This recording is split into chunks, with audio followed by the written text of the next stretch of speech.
Muchas bendiciones, familia, bienvenidos. Es un gusto estar con ustedes en el plan de lectura de los escombros a la reconstrucción. Si tú estás con nosotros por primera ocasión, quiero compartir contigo que este plan de lectura consiste en leer los libros de Esdras y de Nehemías.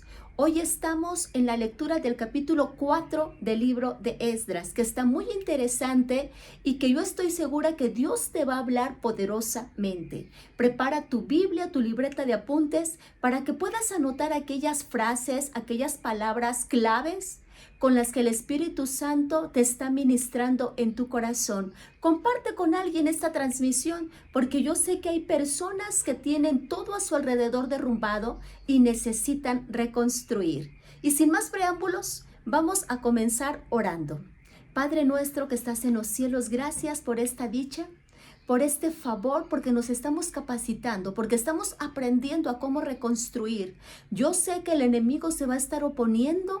Él va a intentar que nosotros frenemos la obra que tú nos has encomendado, pero nos levantamos con valor y con denuedo para avanzar y no nos vamos a detener. Aunque el enemigo quiera callarnos, no nos vamos a callar, porque vamos a ver estas cenizas convertidas en belleza. De los escombros va a salir una gran reconstrucción. En el nombre de Cristo Jesús, amén y amén. Te vuelvo a comentar, comparte con uno de tus conocidos, con un vecino, con algún familiar.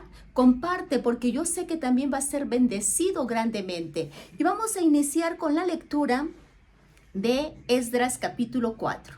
Dice así: oyendo los enemigos de Judá y de Benjamín que los venidos de la cautividad edificaban el templo de Jehová, Dios de Israel, vinieron a Zorobabel y a los jefes de casas paternas y les dijeron: edificaremos con vosotros, porque como vosotros buscamos a vuestro Dios, y a él ofrecemos sacrificios desde los días de Esar-Adón, rey de Asiria, que nos hizo venir aquí. Zorobabel, Jesúa y los demás jefes de casas paternas de Israel dijeron: no nos conviene edificar con vosotros casa a nuestro Dios, así que nosotros solos la edificaremos a Jehová, Dios de Israel, como nos mandó el rey Ciro, rey de Persia. Pero el pueblo de la tierra intimidó al pueblo de Judá y lo atemorizó para que no edificara. Sobornaron además contra ellos a los consejeros para frustrar sus propósitos. Todo el tiempo de Ciro, rey de Persia, y hasta el reinado de Darío, rey de Persia. Y en el reinado de Asuero, en el principio de su reinado, escribieron acusaciones contra los habitantes de Judá y de Jerusalén. También en día de Artajerjes escribieron Bislán, Mitrídates, Tabael y los demás compañeros suyos, Artajerjes, rey de Persia, y la escritura y el lenguaje de la carta eran en arameo. Raúl, canciller, y Simsai, secretario, escribieron una carta contra Jerusalén al rey Artajerjes.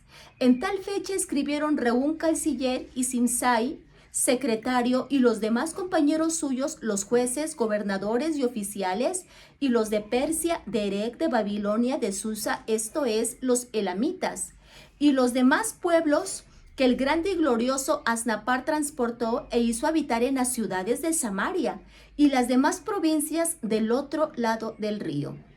Y esta es la copia de la carta que enviaron al rey Artajerjes. Tus siervos del otro lado del río te saludan. Sea notorio al rey que los judíos que subieron de ti a nosotros vinieron a Jerusalén y edificaron la ciudad rebelde y mala, y levantan los muros y reparan los fundamentos. Ahora sea notorio al rey que si aquella ciudad fuese reedificada y los muros fueren levantados, no pagarán tributo, impuesto y rentas, y el erario de los reyes será menoscabado. Siendo que nos mantienen del palacio, no nos es justo ver el menosprecio del rey, por lo cual hemos enviado a hacerlo saber al rey, para que se busque en el libro de las memorias de tus padres. Hallarás en el libro de las memorias y sabrás que esta ciudad es ciudad rebelde y perjudicial a los reyes y a las provincias, y que de tiempo antiguo forman en medio de ella rebeliones, por lo que esta ciudad fue destruida. Hacemos saber al rey que si esta ciudad fuere reedificada y levantados sus muros, la región de más allá del río no será tuya. El rey envió esta respuesta a Reún, canciller, a Simsai, secretario, a los demás compañeros suyos que habitan en Samaria y a los demás del otro lado del río, salud y paz.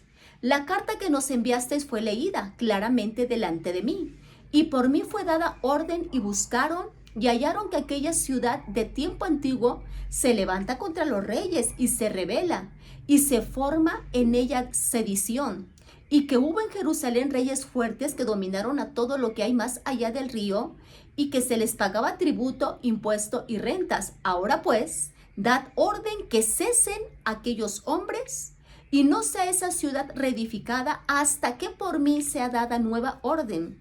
Y mirad que no seáis negligentes en esto. ¿Por qué habrá de cesar el daño en prejuicio de los reyes?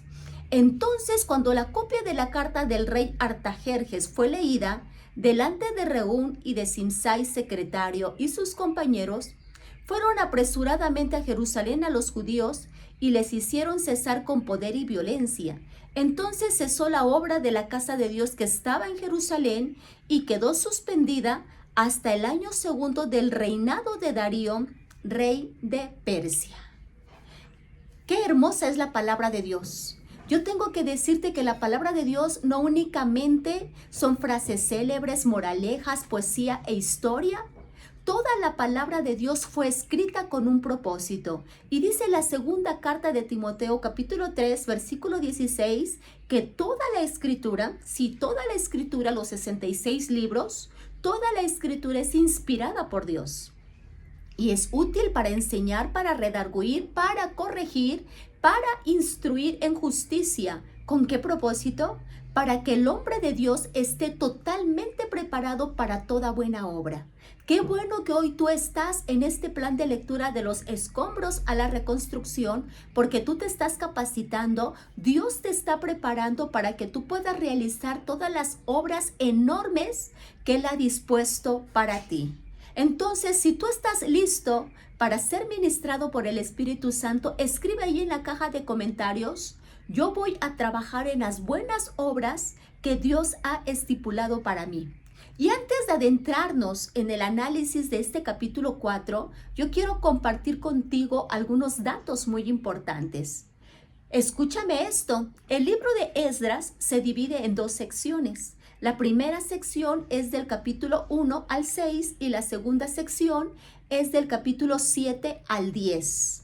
Entre la primera sección y la segunda sección hay un intervalo de 58 años, en donde ocurrieron todos los hechos que se describen en el libro de Esther, que no estamos contemplando en este plan de lectura.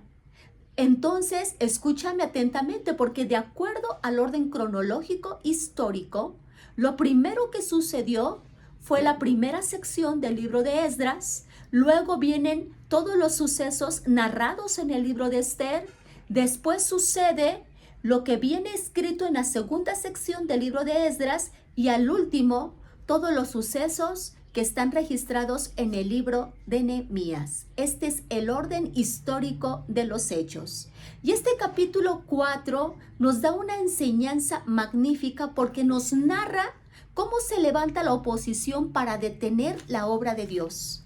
En los capítulos anteriores tú y yo leíamos que los judíos después de 70 años de exilio volvieron a Jerusalén y lo primero que ellos hicieron, obedeciendo la orden de Dios, fue reconstruir el templo, reiniciar la adoración a Jehová, pero tan pronto como ellos comenzaron con la reconstrucción, también se levantó la oposición. Y la oposición fue tan grande, pero tan grande, que la obra cesó durante 16 años. ¡Qué tremendo!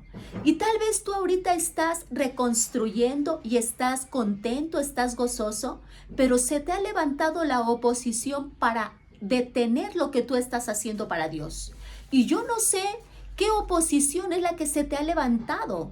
Probablemente el nivel de rebeldía de tus hijos creció, o tu esposo está como un disco rayado diciéndote: utilizas mucho tiempo para la iglesia, ya no quieres salir de la iglesia. Y muchas veces hasta te usan frases que parecen espirituales. La Biblia dice que primero es Dios y luego tu familia, pero tú no estás siguiendo el orden. O no sé si se te levantó la oposición porque te dieron un diagnóstico médico contrario. Yo sé que hoy Dios está levantando a hombres y mujeres que aunque tengan oposición, con toda determinación van a decir, no nos vamos a detener, vamos a continuar realizando lo que Dios nos mandó hacer. Y la obra cesó por 16 años, pero Dios levantó al profeta Ageo y Zacarías para hablarle a su pueblo. Escucha esto que yo te voy a decir atentamente, porque Dios nunca va a eliminar la oposición. Sí, te lo vuelvo a repetir. Dios nunca va a eliminar la oposición, pero sí va a levantar a hombres y mujeres que inyecten valor y denuedo a sus hijos para que sigan reconstruyendo en medio de la oposición. La historia bíblica, la historia de los grandes hombres utilizados por Dios, nos dice claramente que ellos trabajaron bajo oposición. Cristo ministró bajo oposición. Pablo estuvo trabajando en el ministerio bajo oposición. Y si tú lees a Martín Lutero, él avanzó en su trabajo bajo oposición. Jonathan Edwards tuvo oposición. Todos los hombres y mujeres de Dios que han hecho la voluntad de Dios a la manera de Dios y en los tiempos de Dios han tenido oposición. De hecho, tengo que decirte esto, que la mayor eficacia de un hombre, escúchalo bien, la mayor eficacia de un hombre para destruir las fuerzas de las tinieblas es bajo oposición. Sí, es bajo oposición, porque el enemigo quiere detenerte, pero cuando tú sabes que el hecho de que estás haciendo la obra de Dios se te va a levantar la oposición, tú no te vas a detener.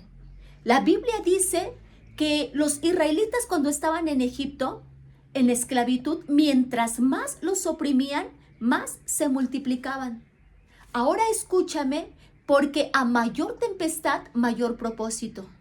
Si tú únicamente estás teniendo un poquito de oposición, quiere decir que tu propósito es muy pequeño.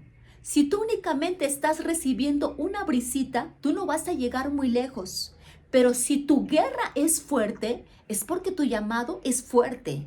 Dime, ¿qué tan grande es la oposición que estás teniendo? Y yo te voy a decir qué tan grande es tu propósito. Entonces, di conmigo, va a haber oposición en cuanto yo inicie la reconstrucción, pero yo no me voy a detener. Qué triste que en el versículo 24 de este capítulo 4, este versículo, que es el último de este capítulo, cierra diciendo, cesó la obra de la casa de Dios que estaba en Jerusalén y quedó suspendida hasta el año segundo del reinado de Darío, rey de Persia. Aparentemente todo iba bien, era gozo, alegría. Cuando leíamos el día de ayer el capítulo 3, analizábamos que se establecieron los cimientos del templo y que hubo una fiesta entre los judíos. El último versículo del capítulo 3 dice lo siguiente: no podían distinguir el pueblo el clamor de los gritos de alegría de la voz del lloro, porque clamaba el pueblo con gran júbilo y se oía el ruido hasta de lejos. Y ese ruido que se oía, hasta muy lejos, llegó a los oídos de los enemigos, que se despertaron con envidia y con celos. ¿Te das cuenta? Que la alegría, el gozo que había entre los judíos porque estaban reconstruyendo, despertó a los enemigos, se levantó la oposición. Siempre que hay reconstrucción, hay alegría y por lo tanto se va a llamar la atención del enemigo. Sí, escúchame esto. Siempre que tú estás reconstruyendo, vas a llamar la atención del enemigo. Porque el enemigo te quiere ver cabizbajo, llorando, enlutado, triste, con tu matrimonio tirado, con tus hijos en un pleito tremendo. Pero cuando tú comienzas a reconstruir lo tuyo, cuando tú dices, bueno, yo me voy a capacitar, me voy a inscribir a la escuela de líderes, yo voy a abrir mi casa para un grupo de amigos, fíjate lo que dice el enemigo. Está haciendo mucho ruido y se está convirtiendo en una amenaza. Yo le voy a levantar oposición porque yo tengo que detener lo que está realizando. Oh, Dios mío. Entonces di conmigo, yo no me voy a detener, yo voy a seguir avanzando. Y siempre que tú estés reconstruyendo vas a llamar la atención, porque tal vez muchas veces en tu vida pasada tú llegaste al trabajo alcoholizado, decías malas palabras y la gente como si nada, tú ni siquiera figurabas, porque bueno, lo veían como algo normal tu actuar. Pero desde que tú comenzaste a cambiar de actitudes, a actuar correctamente bajo los principios y valores del reino, entonces tú llamaste la atención y ahora únicamente están viéndote y buscando algún errorcito para decir, pero mira, y eso que está reconstruyendo, y eso que va a la iglesia, porque tú siempre le vas a llamar la atención al enemigo. El enemigo, cuando ve que tu matrimonio está floreciendo, va a sembrar discordia. Si el enemigo ve que la relación con tus hijos ya está en vías, ya está caminando pacíficamente, entonces va a sembrar por allí un lío. Tú tienes que saber que toda reconstrucción tiene oposición. Ahora, fíjate algún dato muy interesante, porque estos eran enemigos de los judíos, pero los judíos no les habían dañado en algo, no los habían atacado, únicamente este pleito se había originado, no como nación, este pleito no se había originado como individuo a individuo, sino porque ellos estaban adorando al Dios vivo. Y tal vez, muchas veces en tu trabajo tú tienes a personas que no te quieren, tú no les has hecho absolutamente nada. Probablemente al ver que había un roce, un conflicto, tú dijiste, yo voy a comprar un regalito para limar esas asperezas. Pero esa persona no te quiere, te odia. No te puede ver ni en pintura y te hace la guerra y tú te has preguntado, ¿pero por qué? Si yo no lo he dañado, yo no le he hecho nada malo. Escúchame esto, porque esa guerra no tiene que ver contigo, sino que es un choque de esencias. Ese pleito es porque tú perteneces al reino de la luz y la otra persona está perteneciendo al reino de las tinieblas. Escucha lo siguiente que yo te voy a comentar, porque muchas veces el enemigo se te va a presentar como un amigo. Ojo, mucho ojo. Muchas veces el enemigo se te va a presentar como un amigo. Y a mí me llama la atención que estos hombres llegan con los judíos y les dicen, permítanos edificar, colaborar con ustedes. Permítanos trabajar con ustedes en la reconstrucción del templo. Pero estos hombres eran samaritanos. Ellos llegaron diciendo, adoramos al mismo Dios de ustedes, queremos colaborar. Pero yo te voy a explicar qué fue lo que pasó con estos hombres. A estas personas las sembró el rey de Asiria. Estos hombres cuando llegan a esas tierras desconocen el territorio, la flora, los animales y comienzan a ser devorados por los leones. Le mandan el mensaje al rey de Asiria y él les dice, bueno, yo les voy a enviar algunos profetas para que les enseñen a adorar a Dios, al Dios que se adora en esa tierra, porque probablemente él esté molesto, pero lo van a aplacar adorándole. Y fíjate lo que dice el segundo libro de Reyes, capítulo 17, versículo 24. Y trajo el rey de Asiria gente de Babilonia, de Cuz, de Abá, de Amad y de Sefarbaín, y los puso en las ciudades de Samaria, en lugar de los hijos de Israel, y poseyeron a Samaria, y habitaron en sus ciudades. Y aconteció al principio, cuando comenzaron a habitar allí, que no temiendo ellos a Jehová, envió Jehová contra ellos leones que los mataban.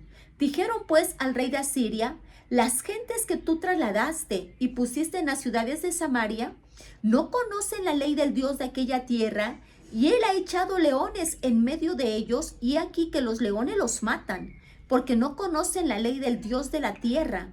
Y el rey de Asiria mandó diciendo, llevad allí algunos de los sacerdotes que trajisteis de allá, y vaya y habite allí, y les enseñe la ley del Dios del país. Y vino uno de los sacerdotes que habían llevado cautivo de Samaria, y habitó en Betel, y les enseñó cómo habían de temer a Jehová. Pero si tú continúas leyendo los siguientes versículos, vas a encontrar que estos hombres, los samaritanos, comenzaron a adorar a Dios, pero no se despojaron de sus deidades paganas. Ellos hicieron un sincretismo. Ellos mezclaron sus creencias con las creencias del Dios vivo. Por lo tanto, a los judíos no les convenía hacer alianza con ellos. Por eso es que Zorobabel y Jesúa les dicen claramente, ustedes quieren ayudarnos, pero nosotros no podemos trabajar junto a ustedes. ¡Ah, qué determinación!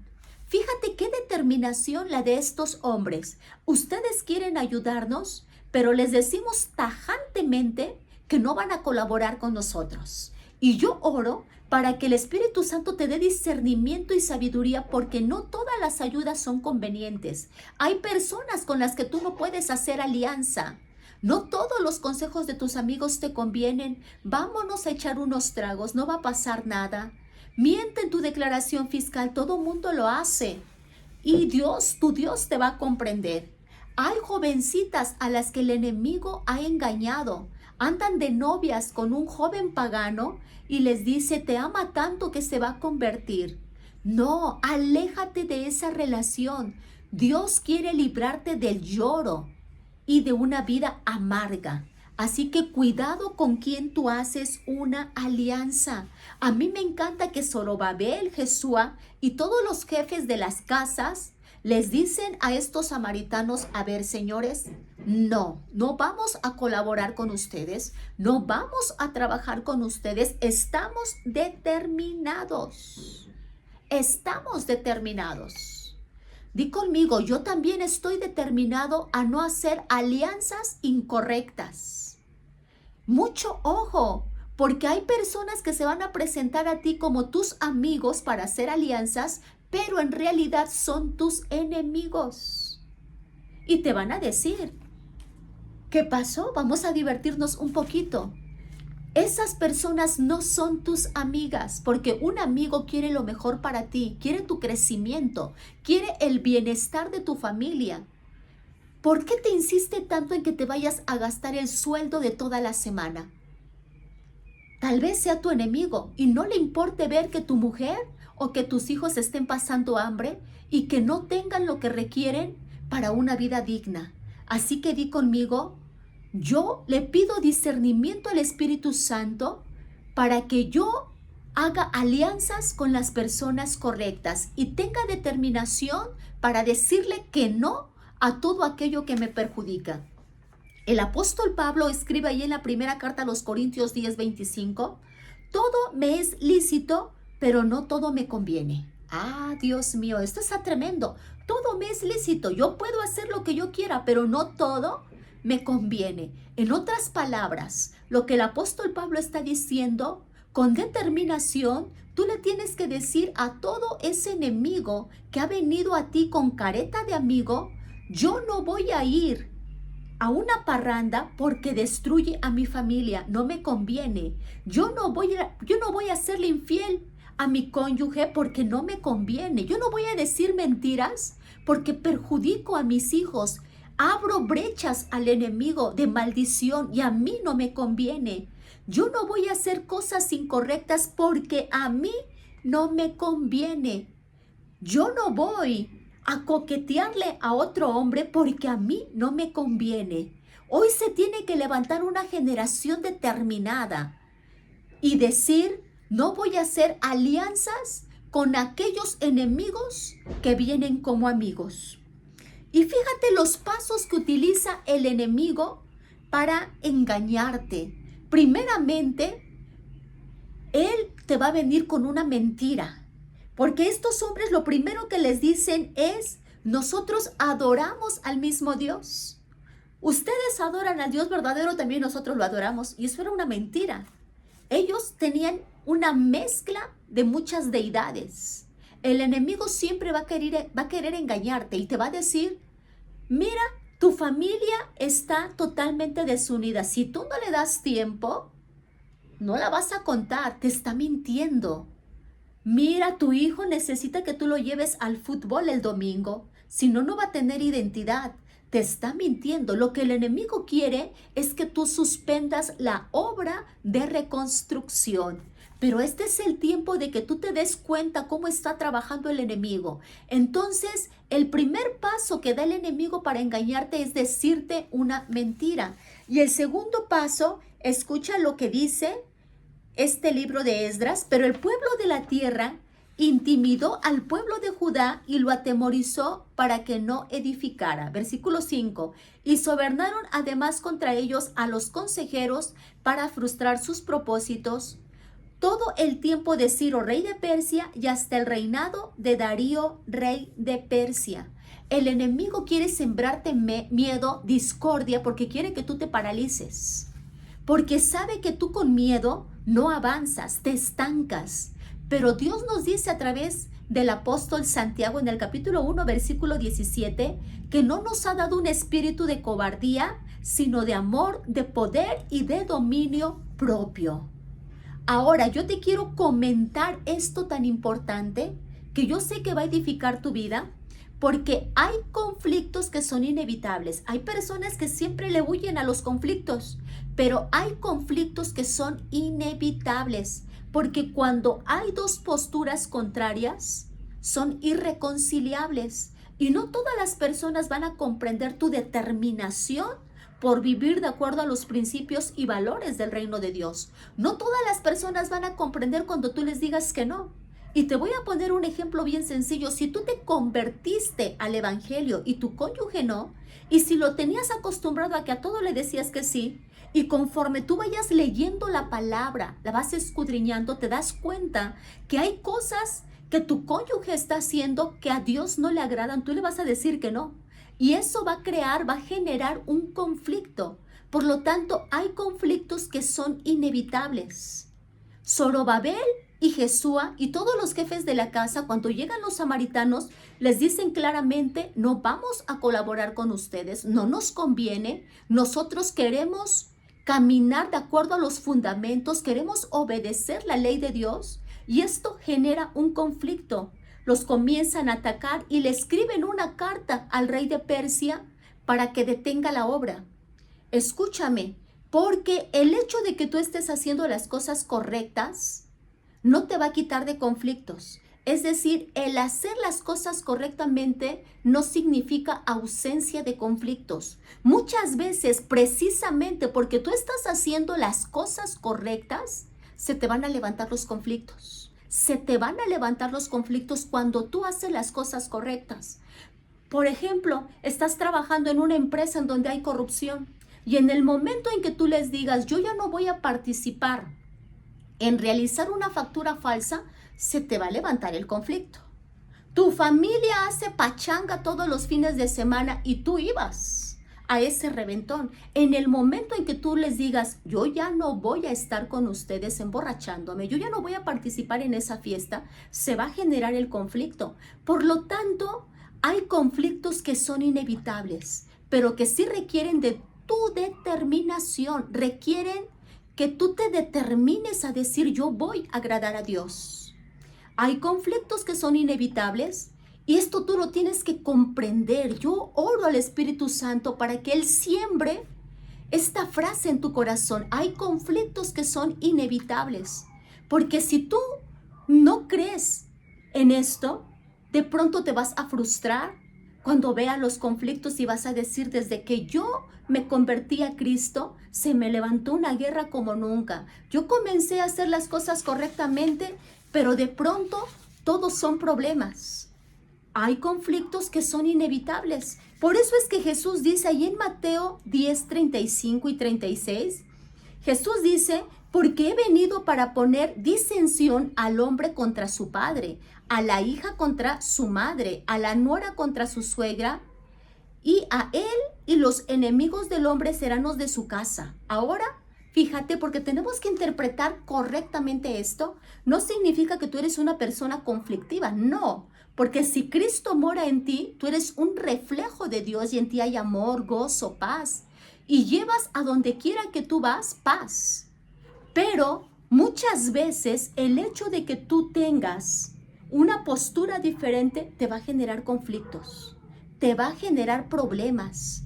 Pero este es el tiempo en que también tú te determines a hacer las cosas correctas, las que van a bendecir a tu familia, las que van a traer gozo y paz por varias generaciones a tu casa completa. Así que este es el tiempo de que tú tomes determinaciones que van a bendecir a todos los tuyos. Dice el último versículo: y la obra cesó. Tú y yo sabemos cómo actúa el enemigo. Siempre que comenzamos a reconstruir, se va a levantar la oposición, vamos a tener conflictos, pero también Dios nos dará la victoria. Dios nos dará el triunfo. Vamos a orar, vamos a pedirle al Espíritu Santo que Él nos dirija y que Él nos ministra, y que cada una de las palabras que estuvimos compartiendo contigo puedan bendecirte abundantemente. Padre nuestro que estás en los cielos, gracias porque tú eres nuestro Señor y Salvador. Tú nos vienes a decir que todo trabajo correcto genera oposición, porque el enemigo, el infierno, quiere vernos desbarrancados, nos quiere ver derrumbados, quiere que cesemos la obra que tú nos has mandado a hacer. Pero creemos firmemente que te obedecemos a ti, que no queremos agradar a los hombres. Queremos hacer tu voluntad, y aunque haya mucha oposición, vamos a seguir avanzando. Aunque el infierno completo se levante en contra nuestra, vamos a seguir trabajando, vamos a seguir colocando ladrillos de la reconstrucción. Sí, Señor, queremos agradarte y queremos obedecerte. Ayúdanos, Espíritu Santo, a no dejar tirado el proceso de reconstrucción, a no abandonar lo que tú quieres que hagamos. Porque si tú nos has dicho que realicemos una obra, la tenemos que ver concretada. Aunque el enemigo se levante con todos sus demonios, no nos va a derribar, no nos va a detener, no nos va a frustrar, porque contigo somos más que vencedores. En el nombre de Cristo Jesús. Amén. Muchas bendiciones. Nos vemos el día de mañana en la lectura de Esdras, capítulo 5. Muchas bendiciones.